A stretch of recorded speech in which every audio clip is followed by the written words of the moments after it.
मुंबई महानगरपालिकेच्या कोट्यातून ठाणे महानगरपालिकेला अतिरिक्त 50 MLD पाणी मिळावे यासाठी आमदार संजय केळकर यांनी सोमवारी दोन्ही महानगरपालिकेच्या संबंधित अधिकाऱ्यांची मुंबईत संयुक्त बैठक घेतली। यावेळी पालिकेचे आयुक्त भूषण गगराणी आणि अतिरिक्त आयुक्त अभिजित बांगर यांनी सकारात्मक प्रतिसाद दिला असून अधिकाऱ्यांना तांत्रिक अडचणी दूर करून कारवाई करण्याचे निर्देश दिले आहेत।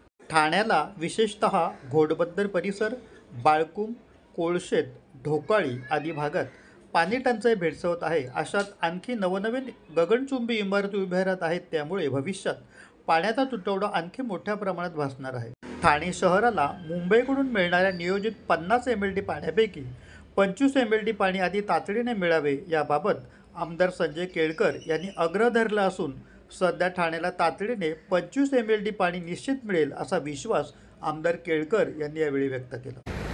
ठाणे शहराची विशेष करून घोडबंदर भागातल्या आणि कोळशेत, ढोकाळी, बाळकुम या सगळ्याच भागातल्या लोकांची पाण्याची तहान भागण्यासाठी सातत्याने मी प्रयत्न करतो आहे। पाणी पुरवठा खातं त्या दिवशी मी म्हणजे 4 दिवसापूर्वी मुंबई महापालिकेकडनं 50 MLD पाणी मिळावं म्हणून जे ठाणे महापालिकेने त्यांना पत्र दिलं आहे आयुक्तांनी, मी देखील त्यांना पत्र दिलं आहे। तर त्या पार्श्वभूमीवर मी गंगराणी साहेब जे आयुक्त आहेत मुंबई महापालिकेचे त्यांचीही भेट घेतली। पाणी पुरवठ्याची ज्यांच्यावर जबाबदारी आहे ते बांगर साहेब, ते आता ठाण्यालाही आयुक्त होते, त्यांचीही भेट घेतली आणि त्यांनी अतिशय सकारात्मक असा प्रतिसाद दिला की पाणी देता येईल आम्हाला, पण टेक्निकल ज्या काही अडचणी आहेत तर त्याच्यासंबंधी त्यांनी ताबडतोब फोन देखील केले त्यांच्या अधिकाऱ्यांना।